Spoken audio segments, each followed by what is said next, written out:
Hello everyone, welcome back to my channel. My name is April. You might read the title of this video and think, April, you're really late, okay? It is literally February. Why are you talking about stuff that's over, stuff that's like so last year? Why are you ranking the books that you read in 2025? Now, if I told you that this is the third time that I've recorded this video and every other time I have had audio issues and I've hated the editing process of the video itself, would you believe me? For any of my reading goals of 2025, I will say that I succeeded in like my number one goal that I wanted for 2025, and that was to read at least 35 books. I was able to surpass that. I think I read 43 books in total. The second goal that I wanted to do, I had a list of 25 books for 2025 that I wanted to read. Did I read all 25 of those books? No, I think I maybe read 14 of the books that were on that 25 for 2025. Moving forward now into 2026, my reading goals for this year, I want to read 40. I think that that's completely doable, especially since I surpassed last year's reading goal. And then for 2026, it's not as if I have like a list of 26 books that I want to read in this year. I'm putting myself on a no-buy for books, and I have put through all of the books that I own into like a Notion tracker, and I think currently the percentage of books that I own and I have not read was sitting at around like a 50%. So I've put myself on a no-buy for books until I have that percentage down to at least like a 20 to 15% of books unread. And you know, once I get that percentage down, that's when I'm allowed to buy myself a new book. So aside from like a numeric reading goal, that's my only other reading goal for 2026. So that's all it for like the overall goals out of the way. Let's just move on to the books that I read in 2025. I will go from my 1 stars all the way up to 5 stars. Let me get into my 1-star reads. I only have 2 books in this category. One of them, I don't feel bad about saying it's a 1 star. The other one, I do feel bad about saying it's a 1 star. The first one, I made a whole video about it, and it was Wicked by Gregory Maguire. Did not like this book, okay? Yes, I was going into it with the expectations set by the stage musical and then the movie musical. Only part 1 of the movie had come out, and I had definitely heard that the book was going to be darker than what the stage musical was. So I did have like that primed in mind, but then when I read the book and I realized that when they say darker, like, yeah, it's darker, it's violent. There are like weird sexual things to do with kids, and I didn't really appreciate that. So that's in a 1 star. The second book, I feel a little bit bad about saying it's a 1 star, but it is called Fair Play by Louise Hegarty. I feel bad about this because I believe that this was a debut novel. I wish them well in the rest of their writing, but for this book, it was not something for me. I borrowed a copy of this book from my library, and the cover, look at it, it's gorgeous. That drew me in. And then the blurb also said that it was a murder mystery party that people were throwing that then went wrong when a real life murder takes place. And so, you know, I'm on the heels of Knives Out, Glass Onion kind of thing. I thought that that would be right up my alley, and I thought that would be really interesting. However, the book then started to go into like sort of a meta narrative, and I think that maybe a better writer, a more experienced writer, would be able to do this.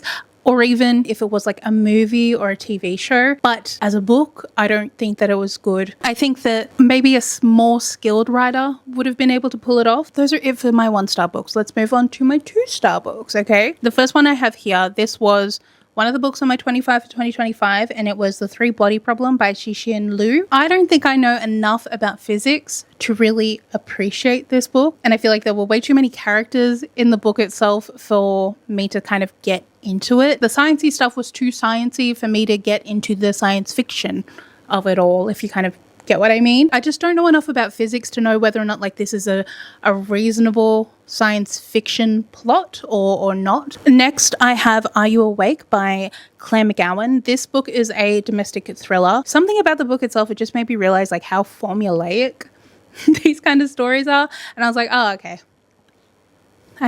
And it just kind of turned me off. Like the book was entertaining enough, but it was entertaining in the way that slop is kind of entertaining. Like it's just enough to kind of draw you in, but then at the end of it, you feel a little bit empty. Next up, I have Experienced by Kate Young. This is a sapphic romance book. Listen, I don't like romance novels, so I don't know why I picked this one out. Yeah, it's about annoying lesbians. I don't know, miscommunication trope maybe. I don't know enough about tropes to know whether or not that's true, but yeah, it was annoying. I didn't like it. Okay, next I have Orbital. Booker Prize winner Orbital by Samantha Harvey.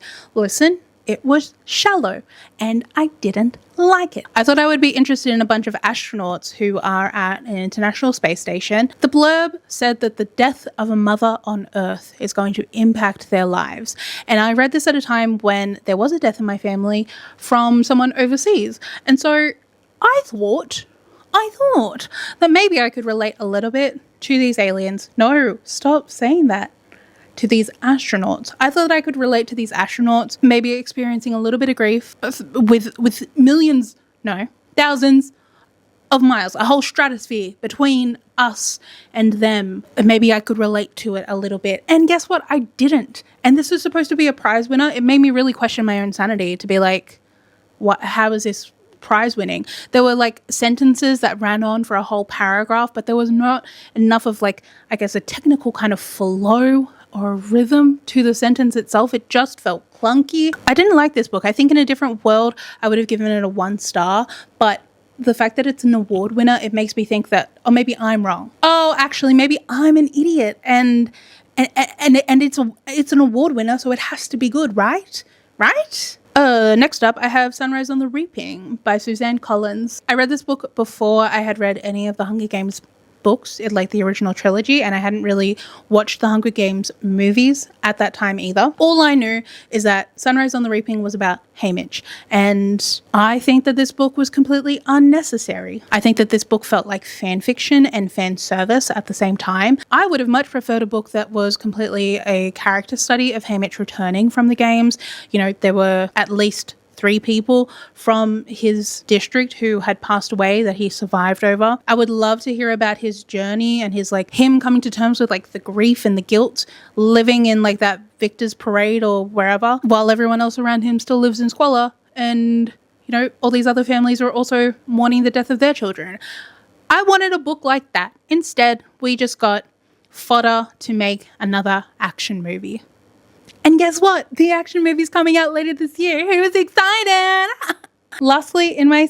Oh, wow. I have one there, one here. I just need the third, and then I'll have the Holy Trinity. Lastly, in my 2 stars, I have Butter by Asako Yuzuki. This book was another one in my 25 for 2025 that I wanted to read. Picked up the book because I really like the cover, obviously, but I feel as if this book had been possibly mismarketed to a Western audience because the cover itself and the blurb made me think that it was going to be more of like a thriller, a murder mystery or something like that.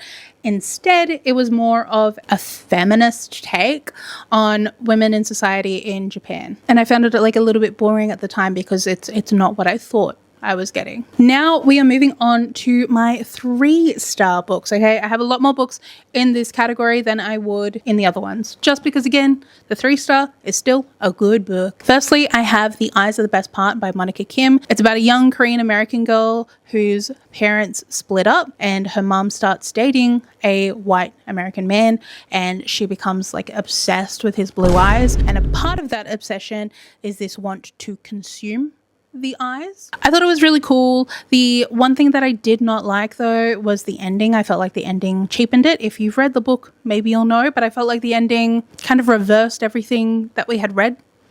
And so I didn't like that. Next, I have The Paris Apartment by Lucy Foley. This is like a mystery thriller about a girl from London who goes to Paris in search of her brother. And when she gets there, her brother's apartment is empty. All of the other tenants in this apartment building are really sus, and she thinks that they have something to do with his murder.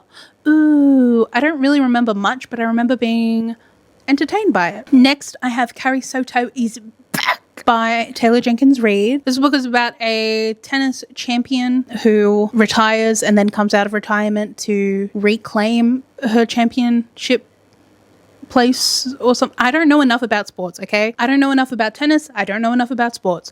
I've never been good at anything enough in my life to be world class, world rated at anything. So Carrie Soto to me is completely unrelatable. Okay, next I have The Ministry of Time by Kaliane Bradley. This is a book. If I hadn't made this list a while ago and hadn't given this book like 3 stars a long time ago when I had first read it back in like February last year, I would maybe reconsider the rating that I've given it, because upon reflection, it's definitely lower. The Ministry of Time is about a lot of things, but they are basically taking people from historical pasts and bringing them to the future, okay? Going to be our main character from the Ministry of Time is assigned a British naval officer. They have to share a house together and he has to experience modern life. The story itself is quite muddled. Like, it feels like a classic kind of science fiction, but then it goes into a romance route as well as like a spy espionage route, a governmental thriller kind of route. And it's like, I think that there are too many things happening right now for me to really latch onto it in any meaningful way. And then you add the fact that this naval officer character was a real life person. There is a real life photograph of him in the back of the book. So it's kind of as if the author wrote self-insert fan fiction about a real life man who died in like the Arctic Circle, which feels weird to then write about and read about. I feel like that's unethical. Is that crazy to say?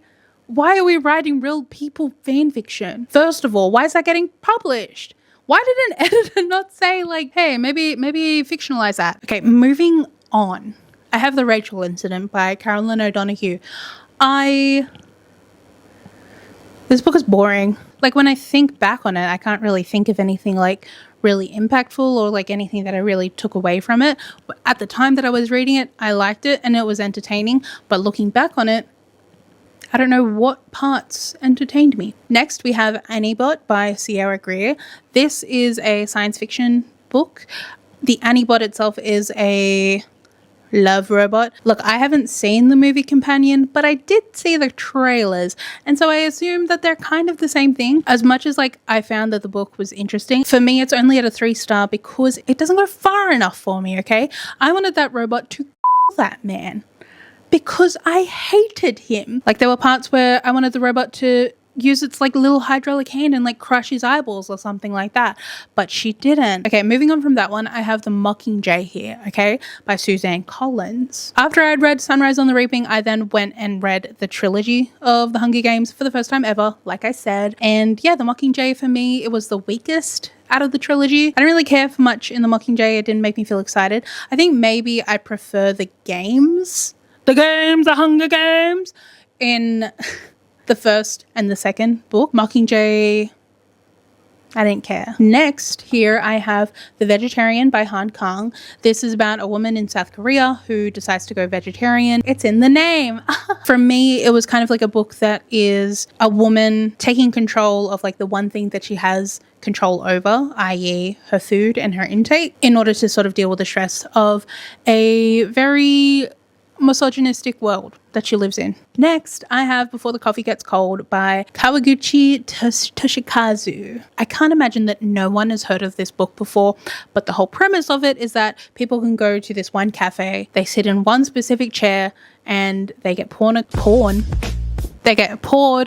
cup of coffee, and they're able to kind of like travel back in time. Whatever they're able to do when they go back in time, it doesn't like change the past or anything like that. It's not going to change the present when they come back. It's just, you know, a way for them to be able to have a conversation, I guess, with someone from the past. But the one major rule is that when you are sitting in this seat and you are traveling back and you're having this kind of past conversation, that you need to drink your cup of coffee before it gets cold, because if you don't finish your cup of coffee, then you're going to turn into a ghost and you're going to be doomed forever. This book didn't really make me feel anything. I knew that it was trying to make me feel stuff, but I didn't really feel anything. And as much as I would like to have like the full set of the current books on my shelf, I don't imagine that there's going to be like much plot in the book. I think it's just a way for people to read these little stories about, whatever. I simply cannot get into it. Next, I have The Call of the Wild by Jack London. This is about a dog. Yay, a dog who gets sold into slavery. And it's about the dog's journey in like North America / Canada area during the winter. And he's going from being like a little pet guy into being like a hard, rugged sled dog, working dog, okay? I think that this probably would have been a book that's maybe better read as part of like a class or something like that, because I don't know what to think about the book, and I think I need a teacher to tell me what to think about the book. All I know is that a lot of dogs got hurt in the book, and so I don't like it. And so if there's deeper meaning, I need someone else to tell me, because I don't feel like reading it again. Next up, I have What Remains of Teague House by Stacy Johns. This is about a group of 3 adult children who return to their childhood home after their last remaining parent passes away. So their mum passes away whilst they're at the home and like trying to sort out everything. There's also been like a crime that's happened in town, and this little forested area that's attached to their property has human remains found on it. It's about whether or not their parents had anything to do with the old remains that were found, as well as the fresh remains that were found. Whoa! I thought it was fine. It was entertaining. Again, I think that there were a couple of characters in here that were unnecessary. I didn't like the PI character. I also didn't like the nephew, the son character. I could not tell whether or not this son was 8 years old or 3 years old. He'd be going to soccer lessons and also playing video games with like the dexterity of an 8-year-old, but then also sulking and crying like a 3-year-old. I don't know if this author has hung out with many children in their life, but it was a confusing description of that child character. So those parts were like a little bit weak, and that's why it's at a 3-star for me. I hate to follow that book up with an absolute classic, but next up I have Frankenstein by Mary Shelley. Okay, this was like the second time that I've read this. I had to read this in year 12 as part of English class. I remember at the time I skipped over a lot, and so I thought that maybe I didn't like the book previously because of the fact that I skimmed past so much of it. Reread it now as an adult, I didn't miss much, and I still don't like it. I understand that this book has its place in the literary canon, if you will, and I think it's quite impressive that it was written by such a young woman, a young girl, okay, over the course of a holiday. I think I just like all the other media that has been inspired by Frankenstein more than I like the story of Frankenstein originally. Okay, speaking of its place in like literary canon with monsters and everything like that, the next book I have here is Of Monsters and Mainframes by Barbara Truelove. First of all, if that name is not a pen name, that is the most perfect name. Like, if that's your government name, that's a perfect name to be an author. Secondly, I have no idea on how to kind of like describe the premise of this book. In this book, we are in the operating system AI mind of a spaceship in space, and this spaceship's passengers keep dying. They keep dying because like classical literature 1920s type monsters keep boarding the ship and killing all of the passengers. This AI is concerned that like all of their software is going to get wiped and everything like that. So there's a bunch of characters in this book that are like obvious nods to historical literary things. Like there's a Dracula character, there's like a Renfield character and like a steward. There's also like a Frankenstein character in this book. There's a werewolf, there's like a Sandman, there's like just old-timey kind of monsters. And I think it's so fun. Also, the spaceship's operating system falls in love with the medic robot on the spaceship. I'm thinking like that Codsworth thing from Fallout. I'm picturing that falling in love with the spaceship. Picture the TARDIS, okay?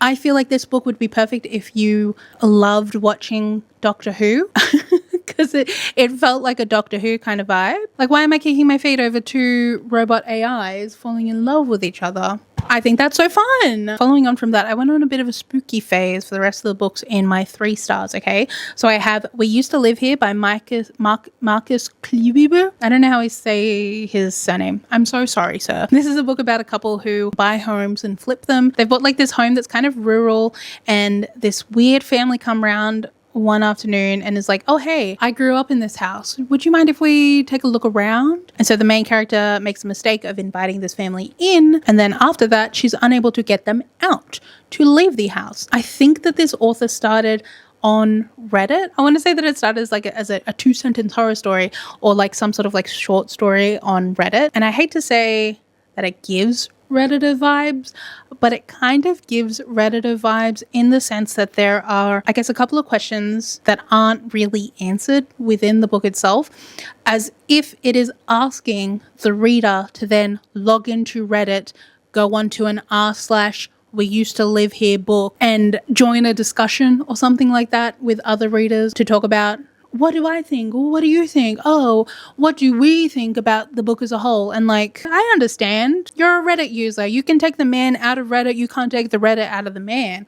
But I wanted the answers to be within the text itself, and they weren't there. Next up, I have We Have Always Lived in the Castle by Shirley Jackson. This is the first Shirley Jackson book that I've read. It was perfectly fine. I think I have like high expectations of like Shirley Jackson based on adaptations of her work and everything like that, so I think that's on me for having high expectations of what the book would be. So it was okay, it was perfectly like well written and everything like that, but I think that the story itself didn't really stick with me. I'm just here on this haunted house journey. But I also then read Strange Houses by Uketsu. This is a cool premise for a book where it is a mystery thriller based on weird pictures of strange houses, so it'll give you the floor plans of weird houses and everything like that.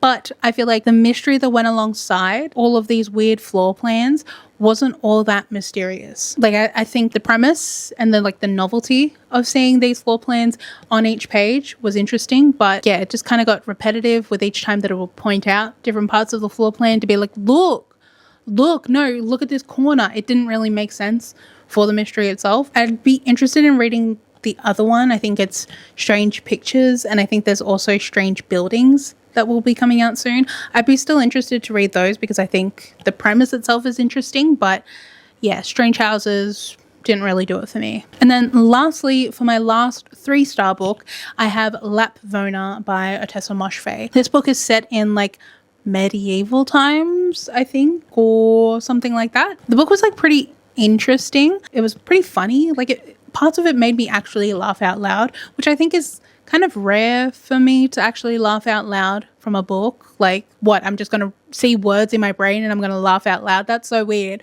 But this book did make me laugh. It was funny. However, there were parts of the book that were also very gross. Do you know what I mean? Like, there was a lot of talk of vomit, and I have emetophobia, so didn't love that. Whoa. Hello? Hello?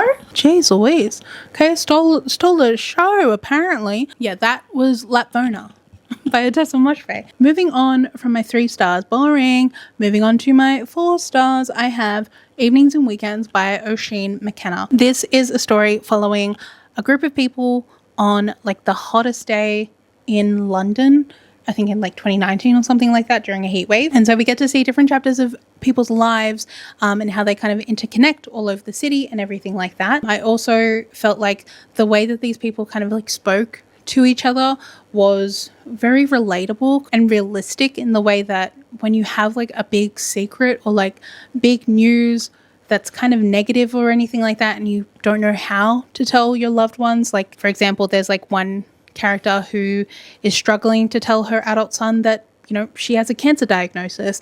And so there's all these opportunities where, you know, you just want to shake the character and be like, tell him now, tell him, this is the perfect time to tell him, to let him know. And they're just silent. And it's like, that's so believable, because that's like literally probably what I would do. The only thing that stops this from being like a 5-star book for me is that I didn't like that there was an epilogue at the end. At the end of the book, we get a flash forward, I think either like a couple of weeks or like 6 weeks or something like that.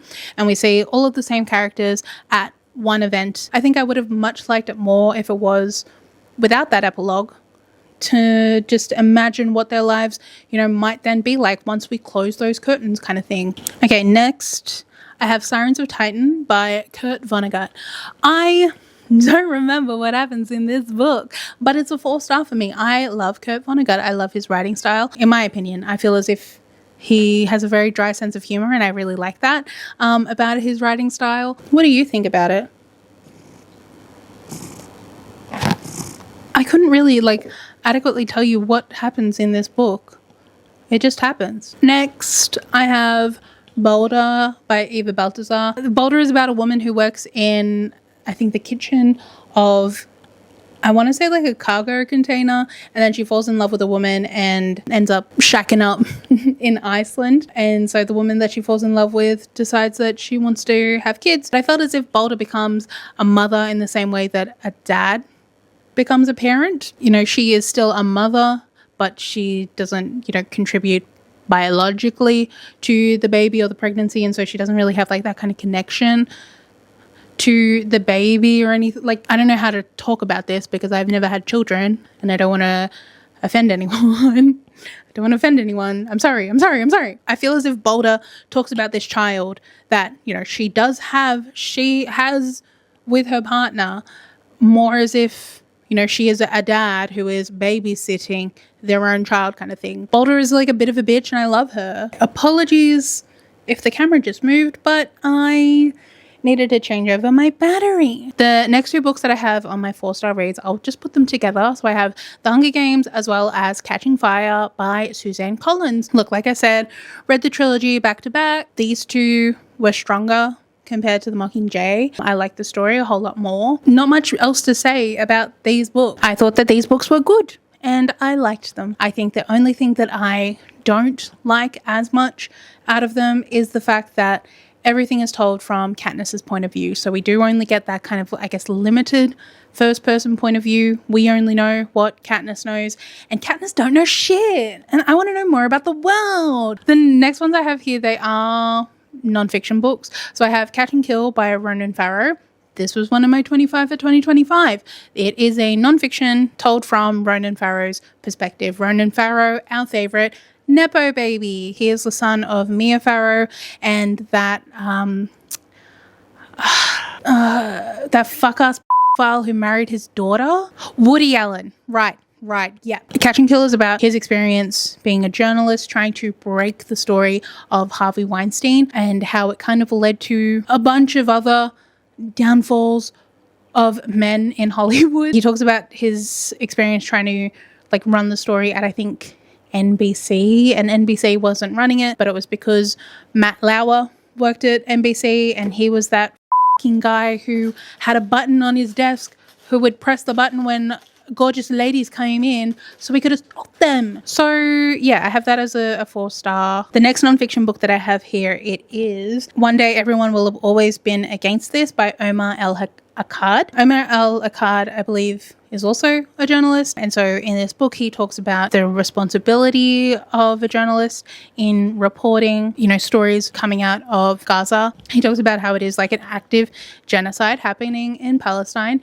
and how one day everyone is going to look back on this and we'll all say that we were all against this. Kind of like a heavy book, and I don't really know how to talk about it. Moving on from that one, I have Kim Ji-young, born 1982. This one was by Cho Nam-joo. It's about a South Korean woman living in South Korea, talking about the expectations that women have on them in South Korean society and how this main character is rejecting it. I think I've spoken about it before, but I felt like it was interesting because it is a novel, but it includes footnotes that include like statistics and reports. It's the first time that I've ever seen that in like a fiction book, and so I wasn't sure if that was a translator's note to give context to the society that the book is coming from, or if that was like an author's note that was included in there. I thought the story itself was, you know, relatively interesting, and I thought that it was like fairly quick read. Next up, I have The Word for World is Forest by Ursula K. Le Guin. This is the first Ursula K. Le Guin book that I've ever read, and I'm very excited to read other stuff by her. Realistically, this book is more of like a novella. It is quite short. I thought that this was very interesting. This book seemed to be like a very clear kind of, I guess, allegory, I don't know if that's the correct term, for the Vietnam War and America's involvement and their warfare used against the Vietnamese people. It was like really interesting and I really liked it. And then lastly, for my 4-star books, I have The Crucible by Arthur Miller. This is the only play that I read in 2025. I don't know why I gave it 4 stars. I think I liked the story of it. I ended up like reading the book and then also listening to a YouTube recording of like a performance of The Crucible. By reading a play, I was losing that invaluable context of the fact that it is a performance, or it is meant to be performed by people in a theatre. I am supposed to consume it as an audience rather than just as a reader. If you are able to find, you know, a recording of it online or something like that, I would definitely encourage it. But yeah, I thought that the story was interesting. And now moving on to my 5-star reads, okay? I only have a couple here. First up, I have The Delegate Dream Department Store by Mi-Yi Lee. This is a translated piece of South Korean fiction. The Delegate Dream Department Store is a department store that conceptualizes how our subconscious selves will obtain a dream. Huh? I don't think I'm explaining that well. Basically, when we go to sleep, our subconscious selves go to this department store, purchase a dream as if we are renting a movie from Blockbuster. And the dream that we wake up remembering is that dream that we have purchased at the Delegate Dream Department Store. This is like my first magical realism book, and I read this before. I read Before the Coffee Gets Cold, so I like this a lot more than I liked Before the Coffee Gets Cold, okay? It made me feel warm and fuzzy inside. So for me, it was a 5-star. The next 5-star book that I have is Tree of Codes by Jonathan Safran Foer. I feel like I've talked about this book a whole lot. It is a book that is a remix work of The Street of Crocodiles by Bruno Schultz. Each page of The Street of Crocodiles has been taken, and there are words that have been cut out or like essentially redacted so that only a few words on the page remain. So you're basically just reading like a small selection of words on each page. It's kind of like a poem kind of thing, and it makes a whole new story. The book itself, it goes by very quickly because you're only reading like 5 to 10 words on any one page at any one time. Like I said, I kind of read it like a poem. The way that I felt afterwards, it made me feel like it was a 5-star, but also I think that maybe the novelty of the fact that these pages are cut out, that also added to the fact that in my mind, it felt like a 5-star.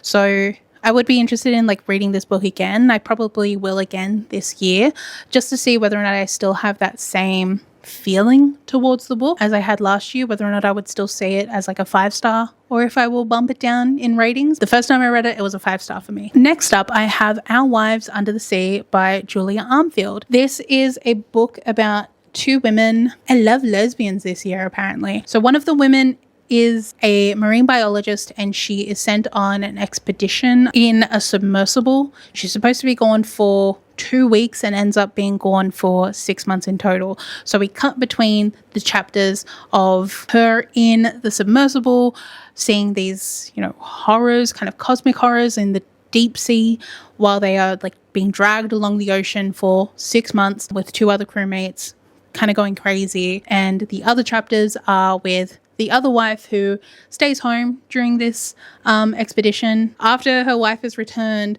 she is seeing her, and she doesn't seem to be the same as before she left. And so she's kind of going through and like recontextualizing their relationship before, what she was experiencing during, while she was gone in her absence, and, you know, taking care of her now in returning. And it's so mysterious and so like horrific, and it made me feel so scared about the ocean. And I liked it so much. Next up, I have Tender is the Flesh by Agustina Bazterrica. This book was incredible for me. This book changed my life, okay? This book is set in, I guess, like a not so distant future where there has been a virus that has wiped out all of the animals on Earth. And so after, I guess, government lobbying to say, well, we can't really let these abattoirs and animal processing plants go to waste, they decide, okay, we will start breeding humans and slaughtering and eating humans. And it's not as if it's supposed to be like some secret in the world or anything like that. Everyone is aware that any time that they're eating meat, they are eating people. We follow our main character, Marcus. I don't remember exactly what his role is. I believe it's kind of like a general manager at an abattoir meat processing plant. As his role as a manager, he has to go visit different clients, either suppliers or anything like that. I've seen people say that this book is like kind of boring or like disappointing for them. And for me, each kind of like chapter or section, I was kind of seeing it as like a movie in my head. I can picture this book as a movie, and I'm so disappointed that it hasn't been adapted into a movie, because I think it would work really well. And I don't even know what movie I would compare it to, but there are like vibes that I see in my head when I was reading this book that I'm like, that could easily be made into a movie.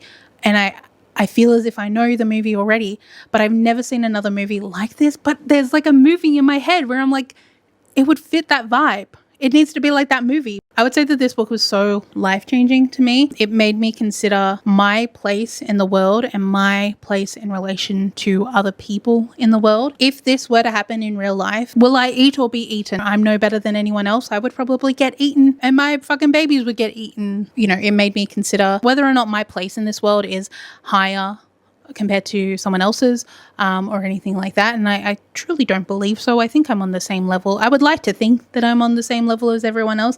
And I would like to think that other people also think that they are on the same level as everyone else and that no one is above anyone else. But people do think that they're above other people. All that to say, sorry, this book was so life-changing and so like confronting to me to like imagine this kind of world. It ended up making me go vegan. Who am I to say that a cow should die just so that I could eat? I'm just a girl. Moving on. I'm on to my last 2 books here. I could be cheeky and say that this book is 3 books, but the edition that I have, it is the 3 books in one. And that is, of course, Lord of the Rings by J.R.R. Tolkien. Do I need to say any more? It's like literally the GOAT. This was the first time that I've ever read the Lord of the Rings books. I've definitely watched all of the movies multiple times, but this was the first time that I've actually sat down and read the books. I think that these books kind of ruined all other fantasy novels for me, because why would I want to read about any other world aside from Middle Earth? Like the GOAT did it so well, why would I want to read cheap imitations of it? I also think like reading it really made me appreciate the work that Peter Jackson and the whole, team did to, create the Lord of the Rings movies. They're some of the best movies I've ever seen. And I think that the worst part about those movies is that they were created with fucking Miramax and Harvey Weinstein. Ugh. Harvey Weinstein, unfortunately, producer of the Lord of the Rings movies. God damn it. But anyway, the book is incredible. I think that J.R.R. Tolkien is like just kind of a cool dude. Also, I just got into the Bible recently. Not a Christian. I'm not a Christian. Not a Christian. I'm not into Jesus or anything like that. I just want to read the Bible because I feel like a lot of classic literature makes references to the Bible and I want to understand that. When I was researching to see what Bible I wanted to then read, one of the versions of the Bible, there is a book in the Bible that is then translated by J.R.R. Tolkien.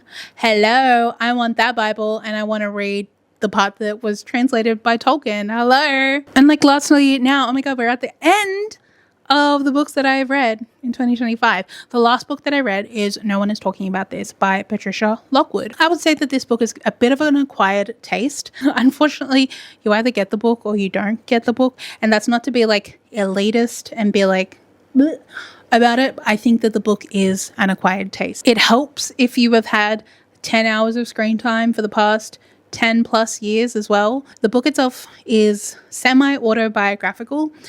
Our main character is basically like a Patricia Lockwood stand-in.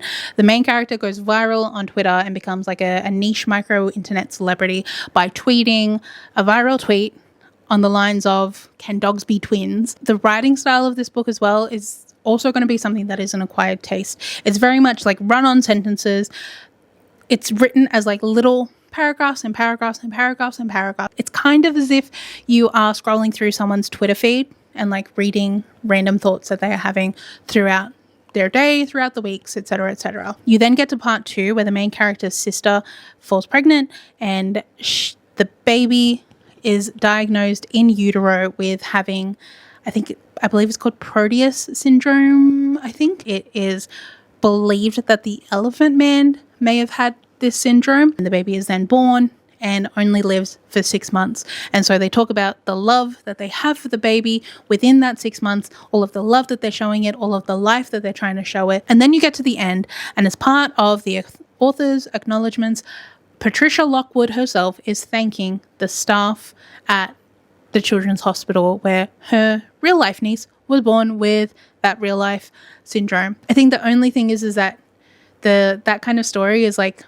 wrapped up in a weird kind of book that's written with like a weird kind of style that's not going to be for everyone, which is like a shame that, you know, not everyone is going to want to read it. It is what it is, I guess. I assume that the only people who make it this far are going to be my dad, or maybe my mom, or maybe my mother-in-law. Hey guys. But if you are anyone other than those people, thank you also so much for watching. Please like this video if you liked watching it. Consider subscribing to my channel if you want to see more of me. I am just so thankful that you spent your time with me today, and I hope you enjoy the rest of your day. Okay? Bye.